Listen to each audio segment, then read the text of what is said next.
hari ugutegekwa kubaga umwana we w'ikinege agashaka kubishyira mu bikorwa, Imana ikamushumbusha intama y'incungu. Ibyo yari agiye kubikora, umwana yari amaze kubona mu myaka za 80 n'iyindi, aroteshwa mubaga ajya kubishyira mu bikorwa, yari yabikoze. Hari uguhorahunga, bwacye yavuye aha yagiye aha, yimutse Ibrahim, turaza kubona mu mateka. Mumenye ko inshuti ko za Allah ntabwo bazigira nta n'agahinda, abemeye bakanaganduka bafite inkuru nziza mu buzima bw'isi no kumeruka, nta guhindura amagambo ya Allah, kuko niko gutsinda guhambaye. Amagambo yabo nagutera agahinda, mu by'ukuri icyubahiro cyose ni icya Allah, niwe wumva cyane, umumenyi cyane. Mumenye ko mu by'ukuri abari mu birere n'abari mu isi Allah abasaba ibigirwamana baretse Imana yabo ntacyo bakurikira uretse gukekeranya, bo nta kindi bakora uretse kubeshya. Niwe wabashyiriyeho ijoro ngo murigiremo ituze, n'amanywa ngo kugira ngo ababere urumuri. Mu by'ukuri harimo ibimenyetso ku bantu bumva. Bakunzi, tukaba tugeze kuri uyu munsi wa none ku ntumwa y'Imana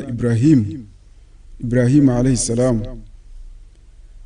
Ibrahim nawe ni umwe mu ntumwa zifite amateka maremare cyane.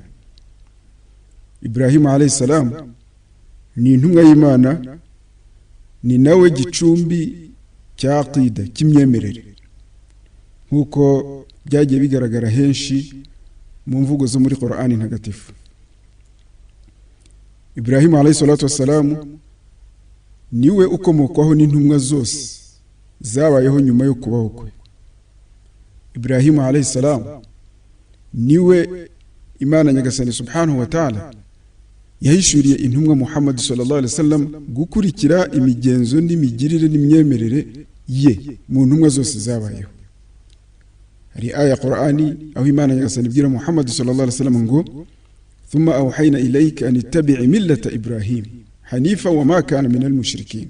ngo twaguhishuriye wowe Muhammad gukurikira imigenzo n'imigenzereze ya Ibrahim, ntiyigeze aba mu babangikanyamana.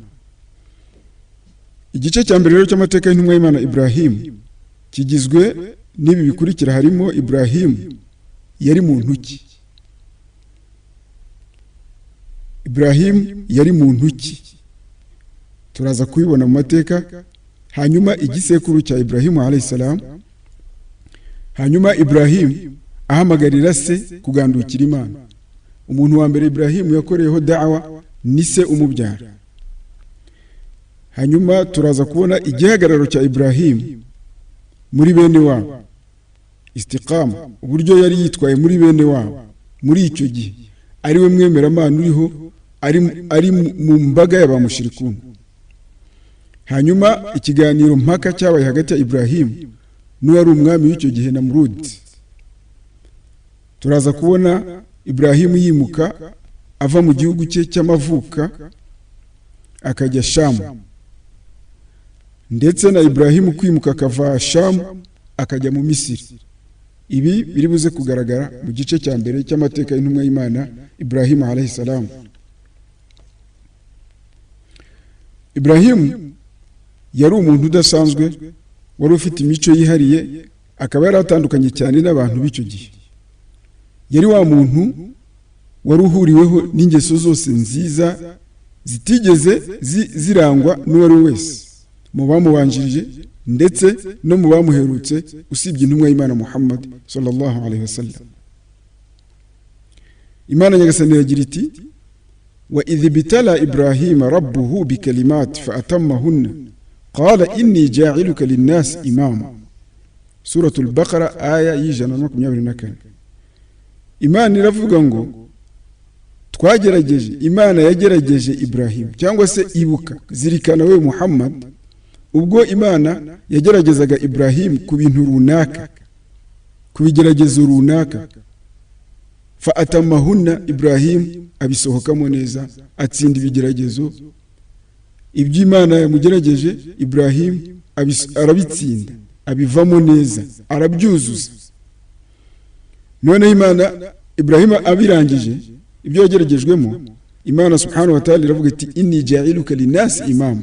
Wowe Ibrahim ngiye kukugira imamu w'abantu, nuvuga ngo umuyobozi w'abantu. Ubwo nta n'umupaka urimo, nukuva ryari no kugeza ryari. Ikigaragara nuko ari ukugeza ku munsi w'imperuka, kubera ko n'intumwa Muhammad sallallahu alaihi wasallam khatimul anbiya, ari mu buzukuru n'abuvivi bwo kwa Ibrahim. Kandi uyu munsi umma ikurikiye risala Muhammadiya, ubutumwe bw'intumwa y'Imana Muhammad nibwo buzarangiza imperuka.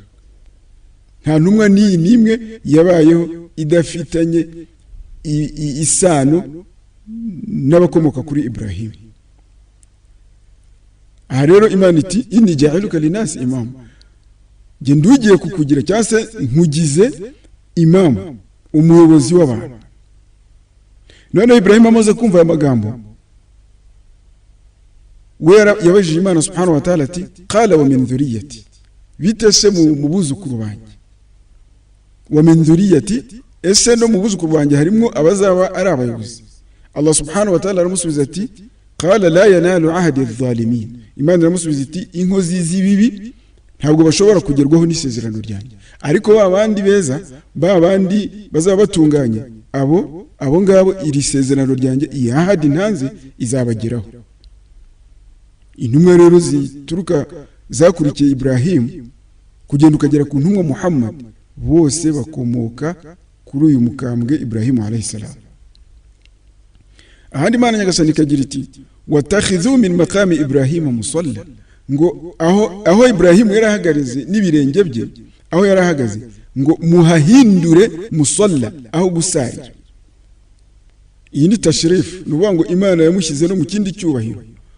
Aho Ibrahim yarahagaze arimo kubaka al-Kaaba, inyuma iruhande rwa al-Kaaba nko mu ntambwe zingahe, aho yarahagaze ibirenge bye byari bishinze, Allah yategetse umma ngo muhahindure musalla, watakhidhu min maqami Ibrahim musalla.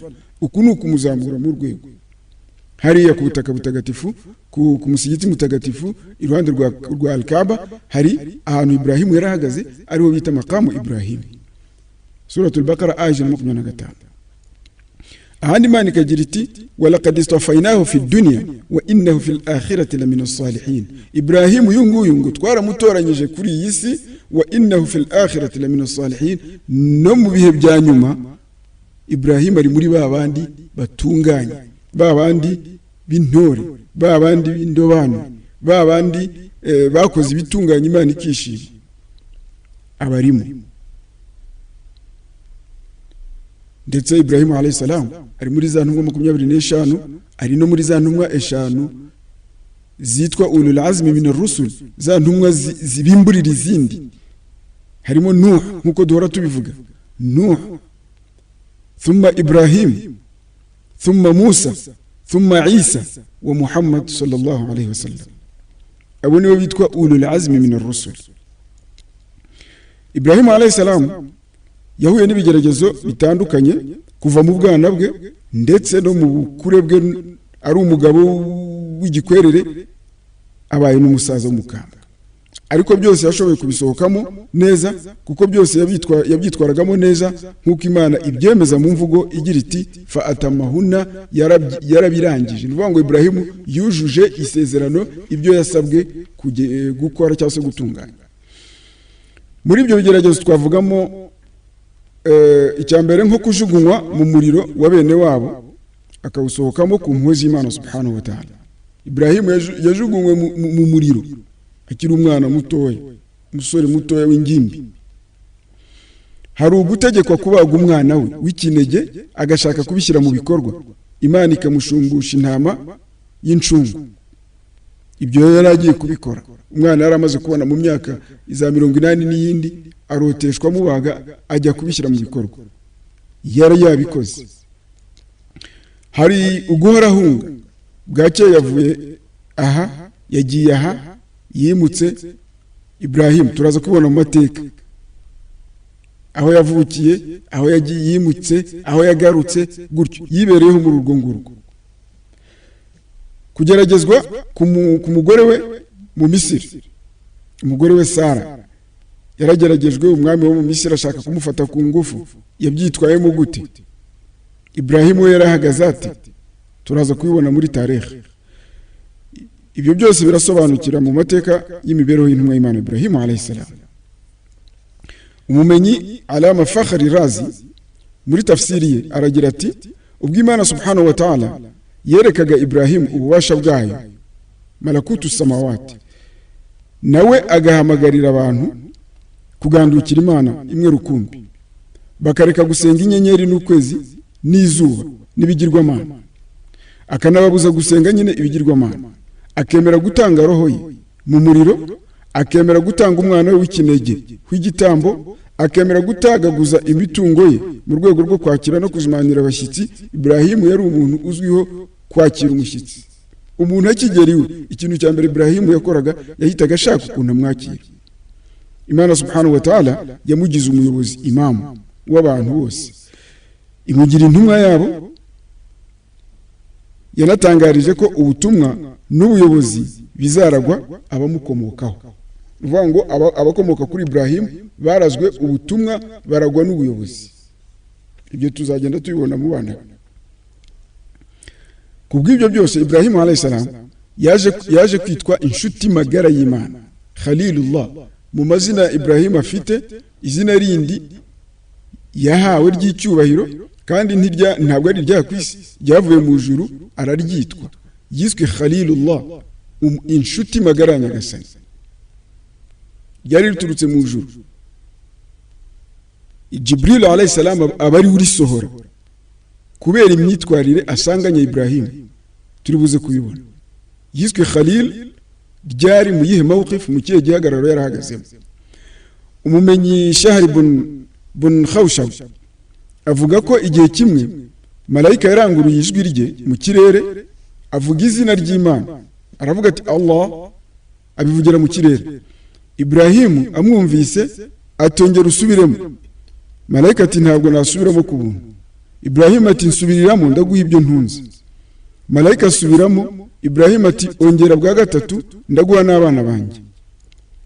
Malayika ati nta mutungo wawe nshaka, nta n'urubyaro rwawe nkeneye, ahubwo kwari kukugerageza gusa wowe umenye ko uri Khalilullah, uri inshuti magara ya Nyagasani. Uvuga ngo Ibrahimu yumvaga Imana akumva aratwawe we wese.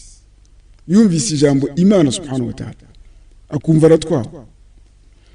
Umumenyi Tawus kubyo yakuye kuri Abdullah ibn Abbas radiyallahu anhu yavuze ko igihe kimwe abamarayika Jibril, Mikail, Israfil alayhi salatu wassalam banyuze kwa Ibrahimu, bamaze kwiyoberanya, bahindutse abasore beza bakiri bato. Ibrahimu yishyiramo ko ari abashyitsi be bamugendereye, maze yihinira mu gikari, atura hasi sekurume, arayotsa, imaze gutungana azanira abo yita ko ari abashyitsi be.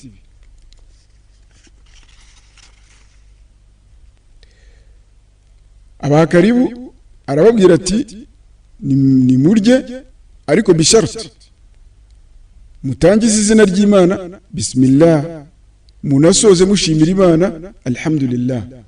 Uyu ni Ibrahimu alayhi salam ari arabwira abatazi, arabwira Jibril, arabwira Mikail, arabwira Israfil, kandi ibyo babizi neza kumurusha.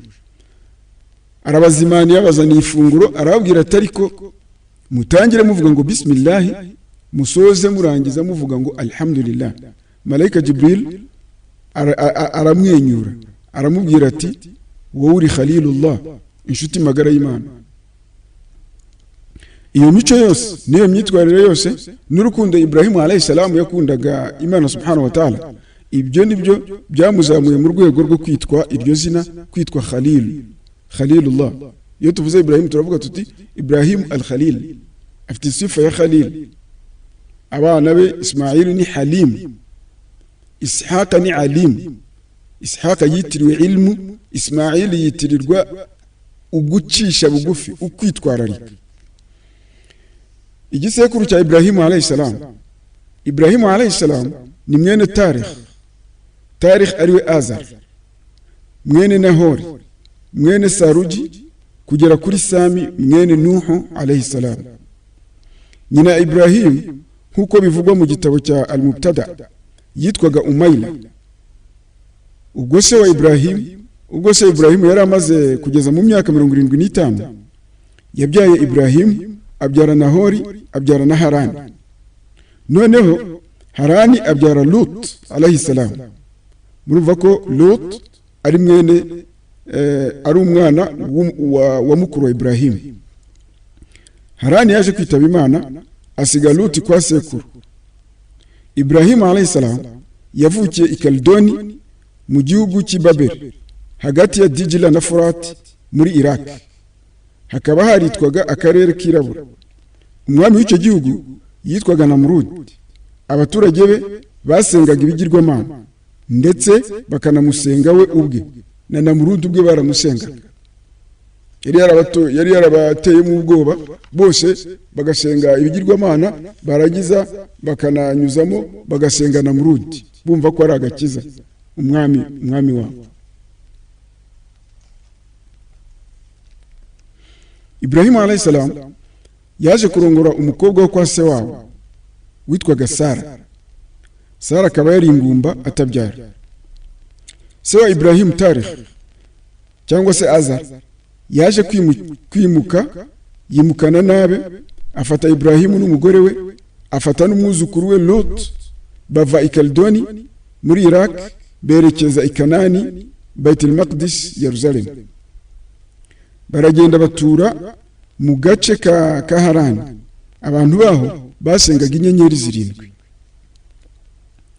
ndetse n'abari barubatse umujyi wa Damascus nabo bari muri iryo idini ryo gusenga inyenyeri zirindwi. Berekezaga uburanga bwabo kuri Kutubu ni pole y'amajyaruguru, bagasenga inyenyeri zirindwi mu magambo ndetse no mu bikorwa. Kubw'ibyo kuri buri rembo mu marembo 7 ya Damas muri Syria habaga ishusho y'inyenyeri. Bakakorera iminsi mikuru amalayidi ndetse bakanatangira ibitambo. Abantu bari icyo gihe barabapagani usibye Ibrahim wenyine na Sara na Lut. Imana Nyagasani yakoresheje umugaragu wayo Ibrahim alayhi salam mu gukuraho ubwo bupagani aho bwari hose, kubera ko Imana yamuyoboye akiri muto, imwohereza nk'intumwa yabo, imufata nk'inshuti magara mu zabukuru. Nyagasani aragira ati walaqad atayna Ibrahima rushdahu min qabl wa kunna bihi alimin. Suratul Anbiya aya 51. Ngo Ibrahim twamuyoboye, twamuhaye rushd ni umurongo ngenderwaho, n'umurongo n'umuyoboro, ligne conduite, ligne directive agenderaho. Allah rero ati Ibrahim uyu nguyu twamuyoboye akiri muto, wa kunna bihi alimin, nuvuga ngo twari dusobanukiwe ibigi, gahunda ze twari tuzizi. Ibrahim alayhi salam umuntu wa mbere yahamagaye kugandukira Imana no kuva muri ibadatul asnam, gusenga ibigirwamana, yari se umubyara. Niwe yagejejeho ubutumwa, amukoraho da'wa. Bivugwa ko aya mazina Tarikh na Azar rimwe n'izina bwite, irindi ryari rihimbano, ariko ubundi izina rye bwite ni Tarikh. Azar ryaje kubirihimbano, ariko riragenda riba ari ryo rimenyekana cyane. Akenshi amazina amahimbano niyo akunda gufata umuntu. Se wa Ibrahim alayhi salam yari mu bantu basenga cyane ibigirwamana. Imana iragira iti واذكر في الكتاب إبراهيم إنه كان صديقا نبيا إذ قال لأبيه يا أبت لما تعبد ما لا يسمع ولا يبصر ولا يغني عنك شيئا يا أبت إني قد جاءني من العلم ما لم يأتك فاتبعني أهدك صراطا سويا يا أبت لا تعبد الشيطان إن الشيطان كان للرحمن عصيا. muri surati Maryam aya 41. Imana rero yagira iti irabwira intumwa Muhammad, kubera ko Qur'ani ubutumwa buba burimo amagambo menshi, ni Imana irimo ihishurira Muhammad, irimo iramuha amakuru. Wadhkuru fil kitab, ngo zirikana, menya mu gitabo, yibuka mu gitabo Ibrahim, uyu mugabo Ibrahim, innahu kana sadiqan nabiyya, uyu nguyu yari inshuti, yari intumwa y'Imana. Idh qala li abihi, ubwo Ibrahim yabwiraga se ati ya abat data lima ta'budu ma la yasma' wa la yubsir, nukubera iki usenga ibitumva n'ibitavuga, ibipfa amatwi n'ibitavuga, wala yughni anka shay'a, bikaba bidafite nicyo bikumarira. Ya abat inni qad ja'ani min al-ilm, data jewe nahishuriwe nahawe ubumenyi ma lam ya'tik, ubumenyi utigeze uhabwa wowe. Fattabi'ni ahdika siratan sawiya, nkurikira nzakuyobora inzira igororotse. Ya abati data inni ya abati la ta'budu shaytan, uramenye ntugasenge shitani. Inna shaytana kana lirrahmani asiya, kubera ko shitani yamaze kwigomeka kuri nyagasani subhanahu wa ta'ala. Urumva imvugo Ibrahim arimo akoresha kuri se, imvugo zituje, imvugo zuzuyemo icyubahiro, kwitwararika ku mubyeyi, kwibombarika, hamwe nuko azi neza ko yayobye, hamwe nuko azi neza ko ibyo ari hamubwira arimo amugarura kuri gahunda nziza. Atandukanye n'abantu b'iki gihe, umuntu ashobora guhangara akabwira se ngo mwebwe abasaza bo nta nubwo mucyumva, cyangwa se rimwe na rimwe umuntu agatinyuka agafata nyina akamwica. Ibyo tujya twumva kumva ni ibintu bitangaje. Umuntu agafata urukero agakata ijosi rya nyina. Astaghfirullah. Ibrahim alayhi salam yahamagaye se mu mvugo yoroheje, yumvikana, yuzuyemo icyubahiro cyose, umwana agomba umubyeyi we, amusobanura ukuntu ari mu buyobe, ukuntu asenga ibintu bitumva, bitavuga, bidashoboye kugira icyo byishe cyangwa bikijije. Amaze kumugira inama zose zishoboka, nta gaciro yabihaye, byose ahubwo yatangiye kumutera ubwoba no kumuhabura agira ati, uwo ni se. Yaramubwiye ati, araghibu anta an alihati ya Ibrahim la in lam tantahi la arjumannaka wahjuruni maliya. Ise yabwiye Ibrahim ati, imana zanjye wowe urazanzutesheje agaciro we Ibrahim, iyo mico mibi nutayireka, ibyo bintu wihaye nutabivamo, nzaguteragura amabuye nkwicisha amabuye, cyangwa se umva imbere utumuka ugende burundu, sinshaka kugera kukubona. Uko niko se yashubije Ibrahim alayhi salam. None umva ukuntu Ibrahim yashubije se, yaramubwiye ati, salamun alayk, horana amahoro y'Imana, amahoro mubyeyi. Sa astaghfiru lak, nzagusabira kuri nyagasani. Sa astaghfiru laka rabbi innahu kana bi hafiyan, nzagusabira kuri nyagasani wanjye, kubera ko nyagasani wanjye aroroheje kandi ni umugwaneza. Wa a'tazilukum wa ma tad'una min dunillah, ntandukanye namwe hamwe n'ibyo muri musenga bitari Imana. Wa ad'u rabbi asa alla akuna bidu'a rabbi shaqiya, ndasaba nyagasani ko ubusabe bwanjye butazaba ingaruka mbi. Muri surati Maryam aya 47 na 48. Uyu ni Ibrahimu arimo kujyadiriyana na se, arimo kumukorera da'wa, amuvana ahabi. Ibrahim alayhi salam yakomeje kujya asabira se imbabazi, ariko amaze kumenya neza ko se ari umwanzi w'Imana, yitandukanyije nawe. Imana iragira iti, وما كان استغفار إبراهيم لأبيه إلا عن موعدة وعدها إياه فلما تبين له أنه عدو لله تبرأ منه إن إبراهيم لأواه حليم. إبراهيم amaze gusobanukirwa nuvuga ngo istighfar Ibrahim yasabiraga se ni isezerano yari yaramuhaye kugira ngo ryuzuze ko Ibrahim yashyiraga mu bikorwa ibyo yavuze byose, ariko amaze gusobanukirwa neza ko se ari umuntu mubi, ari zalim, ari mushrik, ari kafir, noneho yitandukanyije nawe. Hadithi ya Abi Huraira yakiriwe na Abi Huraira yuko intumwa y'Imana Muhammad sallallahu alaihi wasallam yaravuze ngo, yalqa Ibrahim abahu azara yawm al-qiyamah, ngo Ibrahim azahura na se. Ana magambo yavuzwe n'intumwa y'Imana yakiriwe na Abi Huraira n'umusangira nyendo Abi Huraira. Aragira ati, yalqa Ibrahim abahu azara yawm al-qiyamah, Ibrahim azahura na se ku munsi w'imperuka. Wa ala wajhi azar qataratun wa ghabara, mu buranga bwa se azar yahindanye hose kubera nyine ibyaha na adhab. Fayaqulu lahu Ibrahim abwira se, fayaqulu lahu Ibrahim abwira se, alam aqul laka la ta'sini, ntabwo nari narakubwiye ngo uramenye ntukanyigomekeho, ntukansuzugure.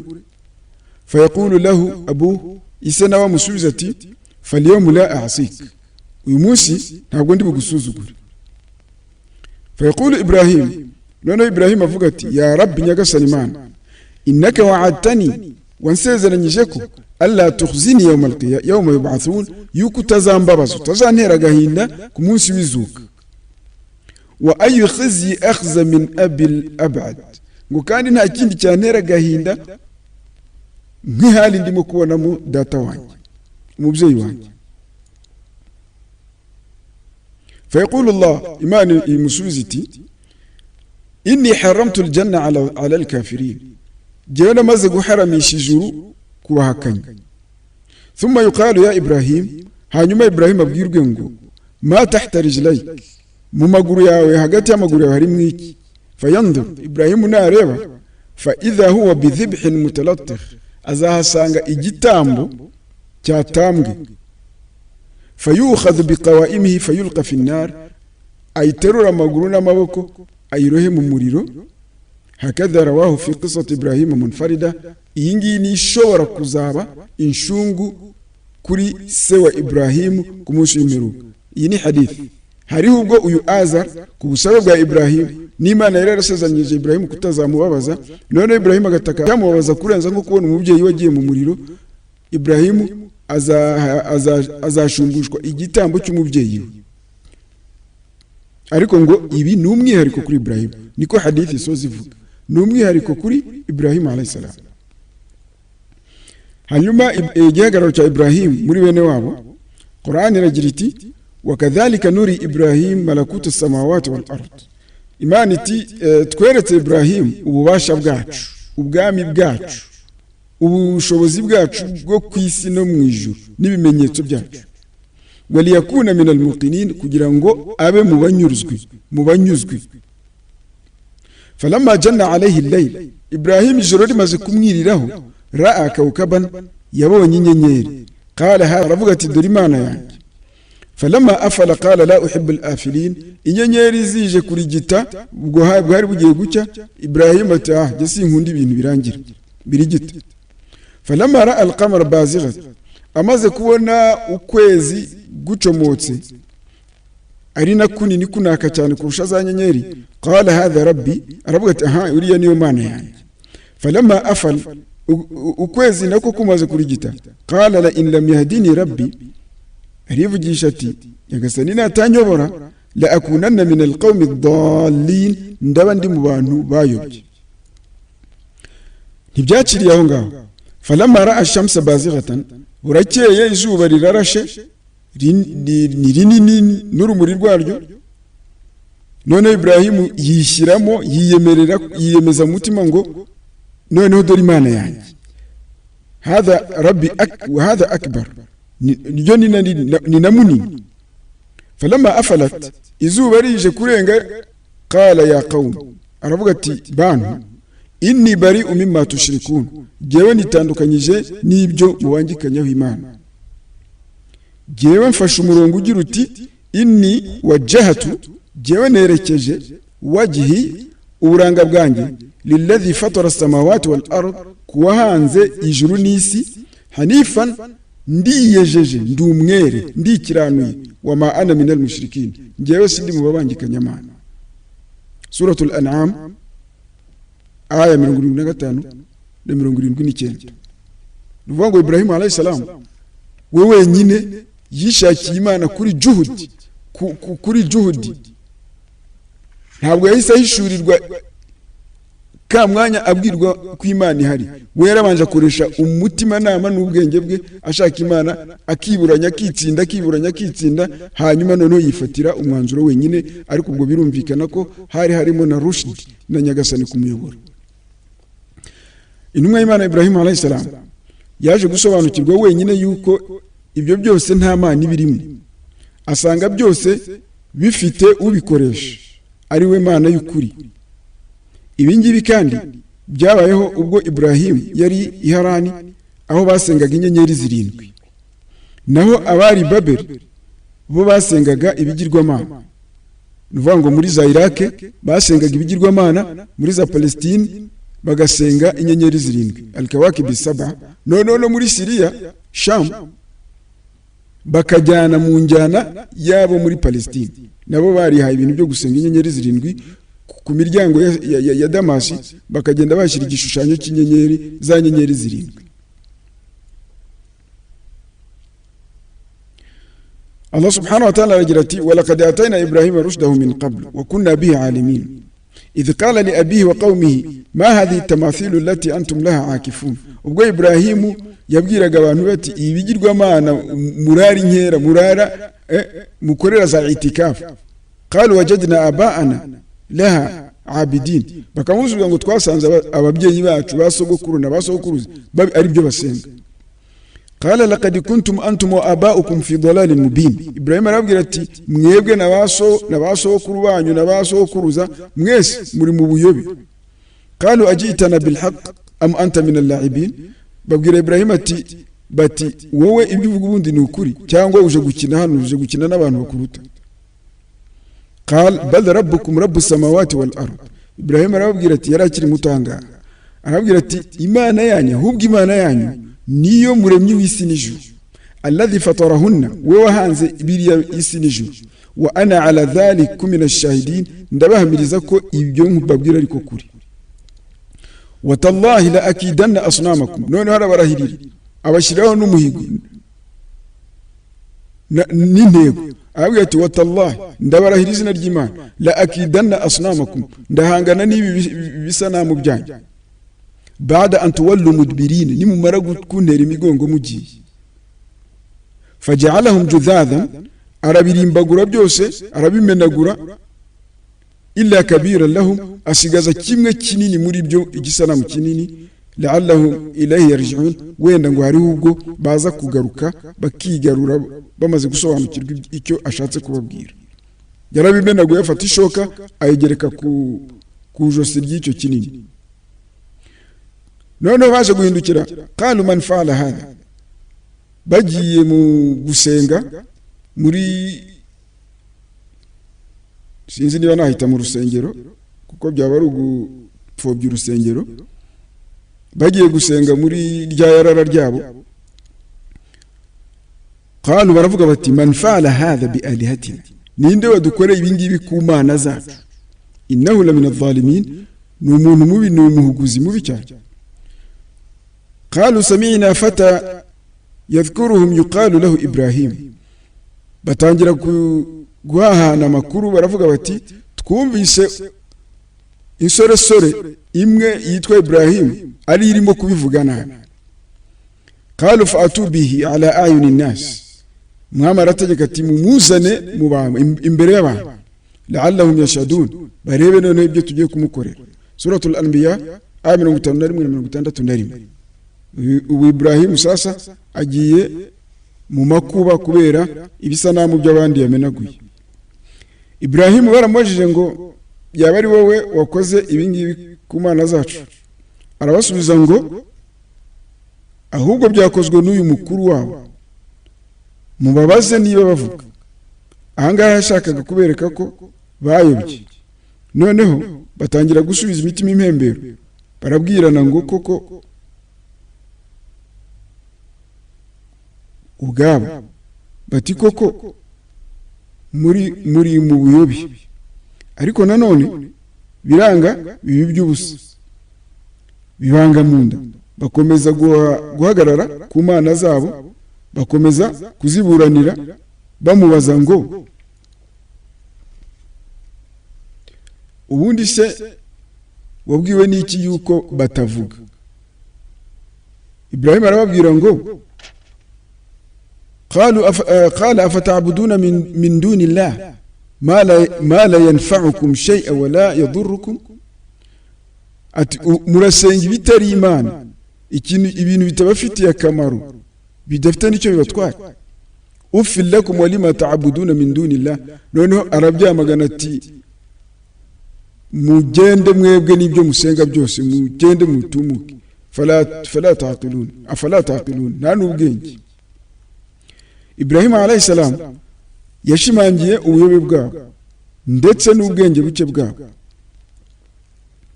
Ubwo nabo ubwabo babyiyumvishije, ariko kubera ubuyobe nyine bihagararaho bafata n'icyemezo cyo kumuhana kugira ngo bahorere imana zabo bya bisanamu byabo. qalu harriquhu, baravuga bati ni ukumutwika, wansuru alihatakum, muhorere imana zanyu, in kuntum fa'ilin, muramutse mubikoze muraba muhoreye imana zanyu. qulna ya naru kuni bardan wa salaman ala Ibrahim, Allah subhanahu wa ta'ala ati twategetse umuriro ngo uratubere imbeho y'amahoro kuri Ibrahim. wa aradu bihi kaida, bamushakiye ubugizi bwa nabi, faja'alnahum al-akhsarin, abari bo dushyira mu kaga. Suratul Anbiya aya 68 na 70. aya kugira ngo yumvikane neza, hafashwe icyemezo cyo kumutwika. guheru batangira gutashya inkwi bazirunda hamwe mu cyobo kinini bacukuye, bitegurwa nk'umunsi mukuru w'intsinzi ku rugamba. byageze naho umugore yaba arwaye, yaba atwite, akavuga ati ninkira ninduhuka nzatashya inkwi zo kuzatwika Ibrahim. bihinduka amakuru mu gihugu, bihinduka ambiance mbese yuko Ibrahim azatwikwa. bagashyiraho n'inadhiri yo kuzatwika Ibrahim. icyemezo cyafashwe, umwami yaciye iteka, byarangiye, ahubwo umunsi nyirizina w'ibirori byo gutwika Ibrahim alayhi salam. igihe cyarageze, umuriro barawucana, uraka uragurumana, kugeza naho n'inyoni zitashoboraga kuwambukiranya mu kirere kubera ubukana wari ufite.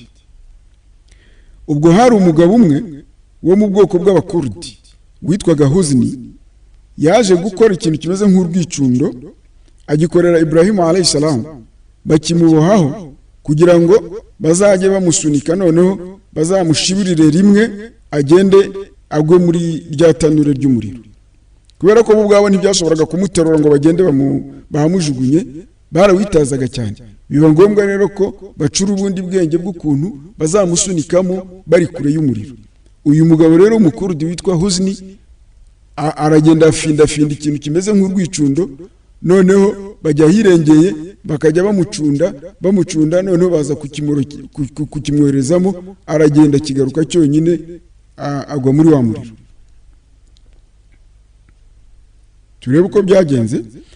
baramufashe baramuboha, bamubohera kuri rwa rwicundo, maze uko bamushushubikanya akagenda yivugira ngo la ilaha illa ant subhanak lakal hamd wa lakal mulk la sharika lak.